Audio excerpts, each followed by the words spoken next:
Thank you guys and gals for coming in today. We've got this assembly that's only going for this group of students. We are recording it and we'll be disseminating that out to our whole campus for our whole student body to see. You guys are going to see it live. They will see it via a video presentation within their class.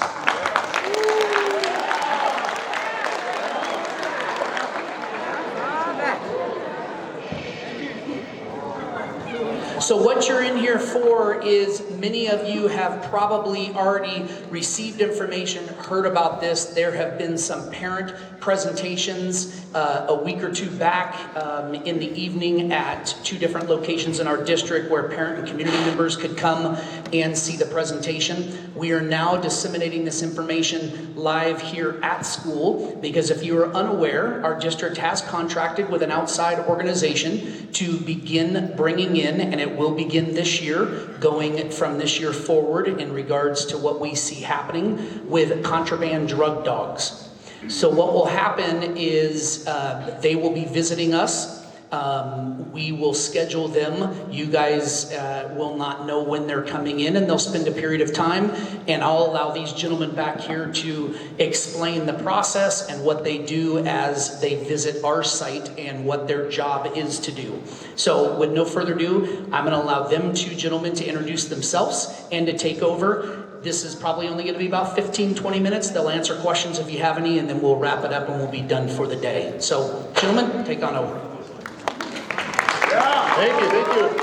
What's up, Highlanders?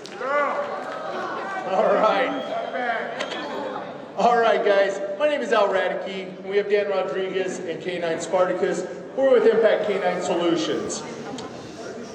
Many of you probably already heard that you're going to have K9s on campus now moving forward. But now we're here to talk about what the K9 program is, what we hope to achieve, how Spartacus works, what he's trained to detect, and so forth. Okay? And again, we'll take some questions at the end, and because I may not cover everything or answer everything right up front. So we'll take questions at the end. So just hold them, remember them, and I'll get to you. So first and foremost, let's talk about Spartacus. Spartacus is 8 years old. He's a Labrador Retriever. He's what's commonly referred to as a drug dog. Just like all drug dogs, whether it's law enforcement, military, or even our company, they're trained on your 4 basic narcotic odors, which are marijuana, heroin, methamphetamine, and cocaine. Now we refer to Spartacus as a contraband canine, not a drug dog. You may ask, why do you call him a contraband canine and not a drug dog? Because he's trained on a much wider variety of odors than just your 4 basic narcotics. He's also trained to detect alcoholic beverages, beer, wine, vodka, brandy, whiskey. If it has a beverage alcohol in it, he's trained to detect it. He's also trained on prescription medications that are frequently abused, like Oxycontin, Percocet, Percodan, Vicodin, your opioid-based pain pills. He's also trained on gunpowders, black powder, smokeless powder, and Pyrodex. Now, why would we train him on gunpowders? Obvious. If there's a gun on campus, it's in a backpack, in a vehicle, or in a locker, he's going to smell the smokeless powder that's used in the bullets. And he'll alert to that. Okay? So those are the odors he's trained to detect. Let me talk a little bit about what he's not trained to detect, because we're not trying to fool you, kid you, or anything like that. This is just information for you. He's not trained to detect over-the-counter pain relievers like aspirin, Tylenol, Motrin, Excedrin, and so forth. Unless it's on you. No, he's not trained to detect those. So if he alerts to your backpack, purse, or vehicle, locker, trust me, it's not because of one of those. Okay? Now let's go back to medications. If you have a prescription, is it supposed to be in your backpack, or where is it supposed to be? The office. There you go, the office. That's what you meant to say, right? It's supposed to be checked in at the office. Should be in a pill bottle with your name clearly marked on it that is prescribed to you. Okay? Should not be in your backpack. But now, let's talk about the critical information. What makes Spar great at what he does? Spar's nose is about 5,000 times stronger than yours and mine. Some studies say a little more, some studies say a little less. I'll go right in the middle. I'll say about 5,000 times stronger. But that's not what makes him great at detection work. What makes him great at detection work is his ability to odor discriminate or to separate odors. We don't have that ability. We smell whatever odor is the strongest. If I sprayed a bunch of cologne in this room right now, you'd smell cologne. You wouldn't smell everything else in this room. Now let me break that down in layman's terms so everybody can fully understand. If you and I walked into an Italian restaurant and I asked you, what do you smell? You'd say, I probably smell pizza. Maybe some garlic. But most of all, you just say, I smell Italian food. Now, Spar had the ability to speak, and I said, hey, Spar, what do you smell? He'd say, I smell the salt, the pepper, the bell peppers, the onions, the oregano, the tomatoes. He would smell every odor separately. He has the ability to compartmentalize every odor. We don't have that ability. So that's what makes him special and great at detection work. Now let's talk about how that works when we come onto campus. When we come onto campus, there are going to be unannounced visits. Nobody knows we're going to be coming. We don't know what rooms we're going into. They're just random rooms, random visits. When we come to your room, we'll always be accompanied with an administrator. When we walk into your room, they'll ask you to leave everything right where it's at, stand up, and step out. It takes all about 2-3 minutes for the K9 to sniff all the backpacks, purses, perimeter, everything else in that classroom. It goes really fast. Okay? So let's just talk about, hypothetically, somebody decides to bring a vape pen to school. THC vape pen. Okay? I know that would never happen, but let's just talk hypothetically. So hypothetically, you decide to bring a vape pen to school. But you go, you know what? I'm going to make sure the dog never alerts to my backpack or my purse. I'm going to take this vape pen, I'm going to put it inside a Ziploc bag, and I'm going to put it with some dryer sheets. Yeah.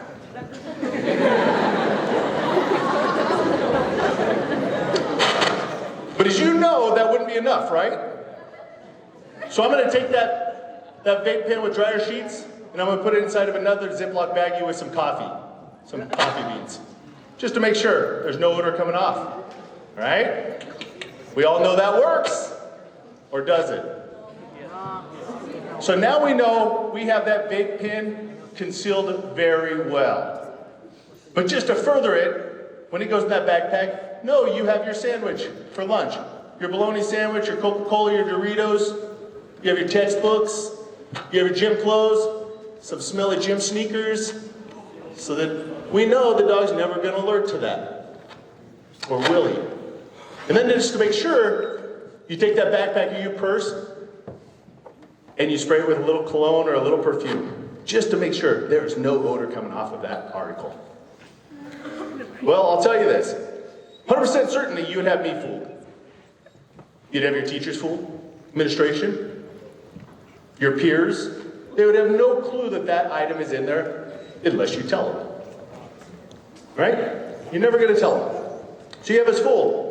But if Spar happens to show up that day, and we randomly select your room to go into, it's going to take all about 2 or 3 minutes. And when Spar's going up and down each row, sniffing the backpacks, the purses, and he gets to that backpack, in a split second, all those odors register in his head. He's going to run down that list in a millisecond. He's going to say, I smell cologne. I smell dirty gym sneakers. I smell textbooks. I smell bologna sandwich, Doritos, Coca-Cola, dryer sheets, coffee grounds. Ooh, I also smell marijuana. And then he's going to sit right next to that backpack, and that's our indication that there's an article, or that article has an odor he's trained to detect. Now you'll say, but how is that possible when it's in Ziploc baggies? They're watertight. They may be watertight, but they're not airtight. Remember that. If you take a Coca-Cola, a bottle or a can of Coca-Cola, unopened, it's never going to leak. But let it sit there for a year. Open it again, or open it. It's not going to have much fizz or any. Why? Because it went flat. Because you have molecules of air still traveling in and out of it. Just because it's watertight does not mean that it's airtight. Okay, so that backpack is still going to smell like marijuana to the dog. So that's if you have something, you bring something to school. Now let's talk about a residual odor. Here's a common alert that we have, a residual odor alert. Who can tell me what a residual odor is? I know you guys are thinking, that's easy. It's an odor that's left behind. Yeah, you guys are right. It's an odor that's left behind. So we're going to talk about that odor. Everybody's been on an elevator or somewhere where somebody gets on that elevator or comes into that room and you're like, oh my gosh, you smell like cigarettes, right? We've all been in that situation. They're not smoking anymore, but you can still smell the cigarette smoke on them. So it's in their hair, their skin, their clothes. That's a residual odor. Now, if you guys are hanging out with people that are using marijuana, whether vaping, smoking, or you decide to carry stuff in your backpack or your purse or your car, that odor is going to get left behind. Just because you don't have anything in there right now does not mean that there's no odor. It means that odor is still going to be there. The dog is still going to alert to your backpack, your vehicle, your locker, your jacket, all the same. To him, he doesn't know the difference between the odor being there yesterday or it actually having it in there right now. All he knows is he smells the odor. Okay? So that's a residual odor. Now, with any alert that we have on this campus or any campus that we service, because we're going to be at every high school here in Fullerton Joint Union High School District. Any alert we have with the canine, whether you have something or you don't, Mom and Dad are going to get called. They're going to be notified that their son or daughter, that their backpack, purse, or whatever it is, has been alerted to by the canine. And whether or not there's something there, or if it's just a residual odor. And then at that point, it'll be a conversation piece you will have with your parent. Okay? What we hope to achieve with this program here in Fullerton Joint Union High School District is to be a deterrent program. To find absolutely nothing. That would be the best. That would be the best. No discipline. Nobody's pulled out of class. Nobody gets suspended. Nobody gets transferred to another school. That would be the best. Okay? Is to find absolutely nothing. Now, is that going to be the reality? I don't know. You guys will decide that, if that's going to be reality.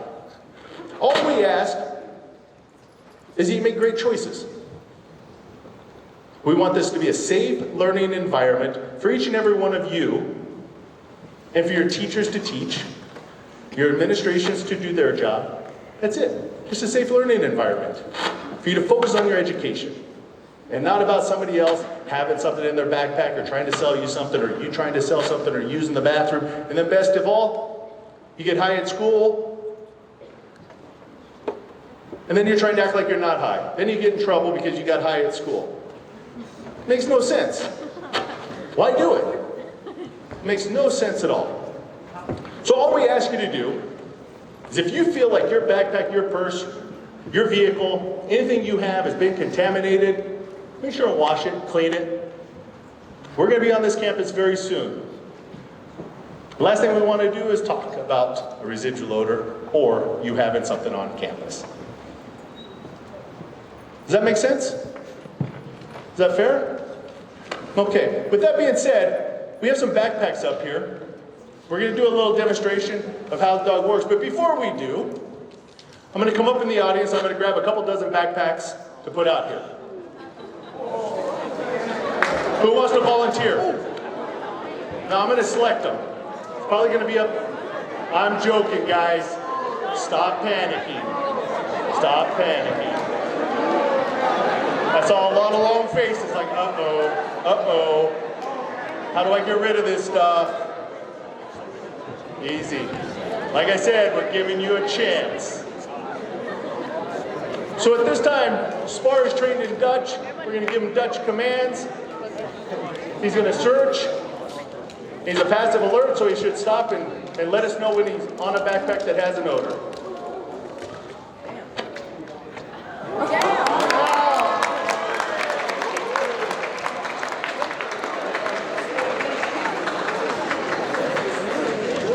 So this very backpack here, you saw it. He stopped. He's telling us there's an odor coming out of this bag.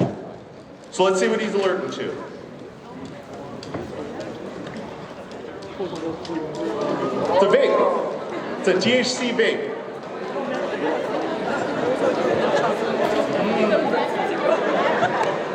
So now let's talk a real quick story about this vape right here.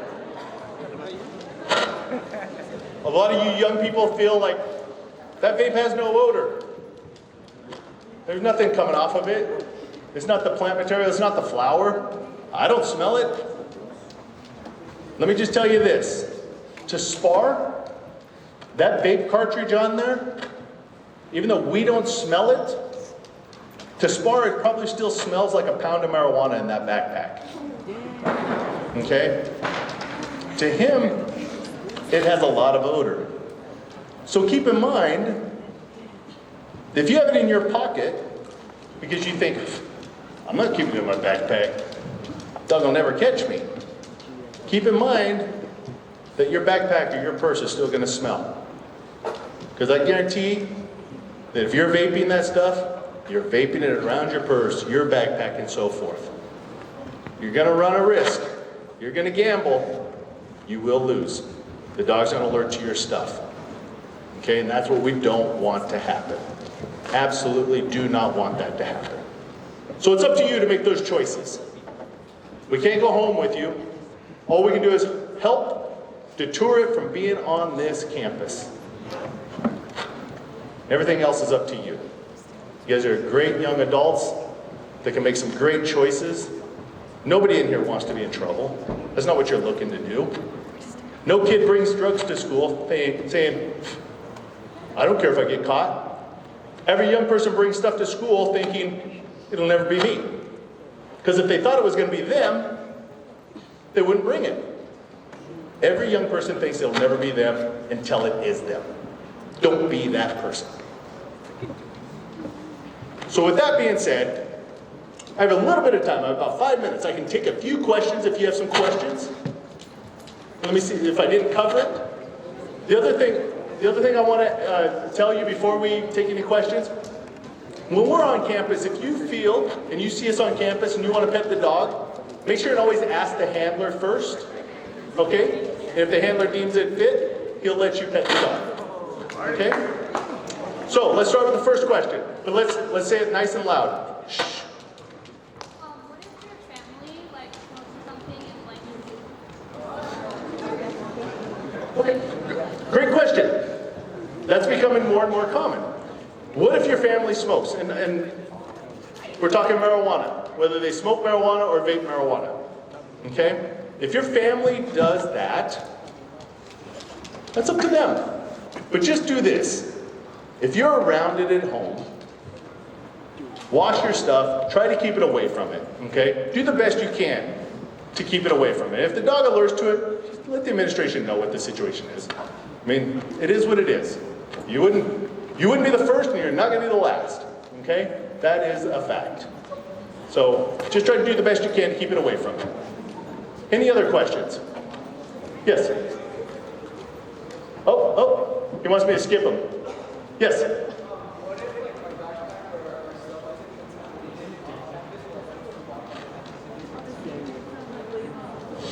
Okay, so you're asking this. Let me make sure I have your question correct.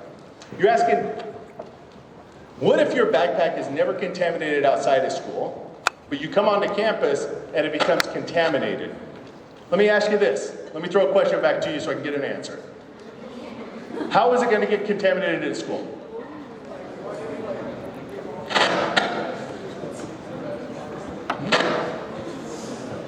Okay. So what if kids are vaping weed in the restroom and you happen to go in there? Would your stuff smell? Well, here's the thing. I'll be very honest with you and very upfront.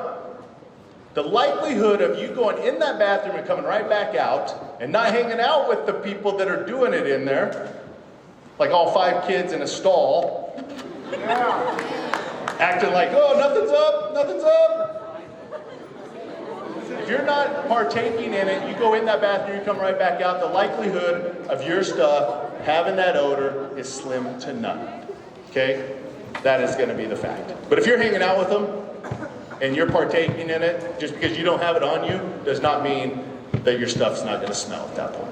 Yes? Does the dog smell nicotine? Does the dog smell nicotine? No. Woo! Some of you are like, woo! We are safe.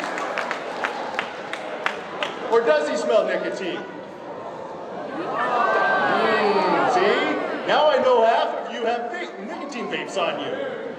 No. On a serious note, shh. On a serious note, our dogs are not trained on nicotine. Okay? We're not here to lie to you. We're not here to fool you. The reality is this, though. Do we come across nicotine vapes every day? Yes. We come across Juuls, Soren, Smokes, Aspire, all of them above. We come across them. Why? Not because our dogs are trained on it.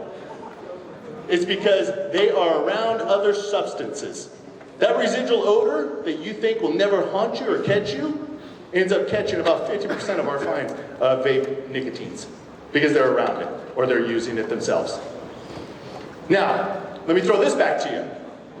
How old do you have to be in possession of a nicotine vape? 21. Right? So there shouldn't be a single one in here. And then furthermore, a nicotine vape, what are they originally designed to do? Stop people from smoking combustible cigarettes. I can guarantee you 98% of every student in here did not start vaping a nicotine vape because they smoked cigarettes. They started doing it because it was cool. It was the in thing to do. They don't know the health risks of a vape. Who thinks that they're harmless? Is a nicotine vape harmless? No, they're not. We have time for 2 more questions. Yes, sir. Me. Either one. Me. What if you're set up? What if you're set up? Yeah.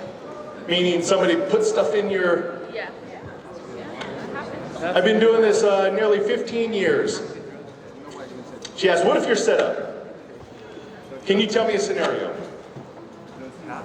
Say you're in class, right? And then they come, and like before you leave the class, somebody takes the stuff out their bag and puts it in yours. Okay, so he says, what if you're in class and before you leave class, somebody takes stuff out of their bag and puts it in your bag? Okay, fair question. If you don't know we're coming into your classroom, and nobody knows, we walk in your classroom. We don't stand there and go, okay, hey, 5 minutes and then everybody's going to stand up and leave. We walk in your classroom. It'll be administrator, myself, teachers in there. All eyes are going. You know how hard that's going to be? To go, let me get in my bag. Whoop, let me go over and drop it in his bag, right? And think about this. If somebody's putting stuff in your bag, you're going to be like, whoa, what are you doing? You're not going to be like, okay, let me put it in there. So the reality is this. I've yet to see that successfully happen. Okay? And if it does happen, we'll get to the bottom of it. We'll figure it out. Okay? Yes? Will it smell rubbing alcohol because it's alcohol, right? Rubbing alcohol is not a beverage alcohol. There's a difference between them. So no, he's not going to alert to hand sanitizer or wipes, hand wipes or anything like that. All right, so I'm going to take your last question. Great question. Now this is a great question. How long does a residual odor last? We don't know. Let me explain. Now let me explain what I mean by saying we don't know.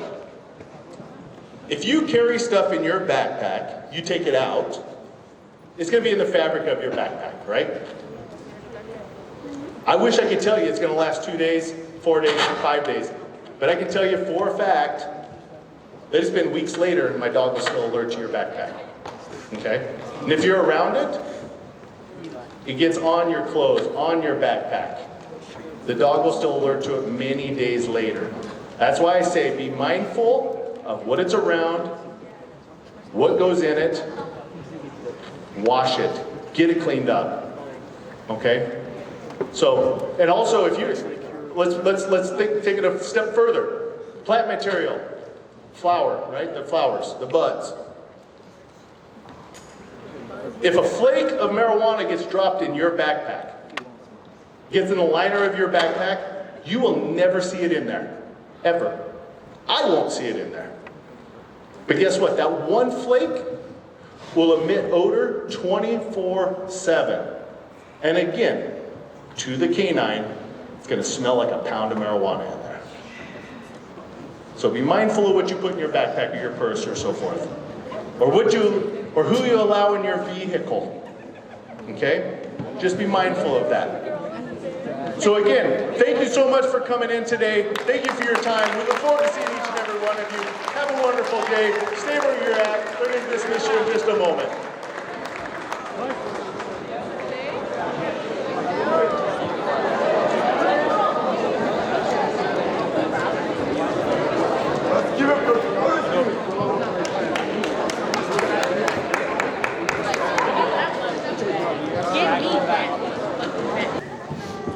Something really important that I want everybody in here to understand, as well as our students and staff that will be seeing this taped later, is the reason why the district has gone in this direction is provide safety.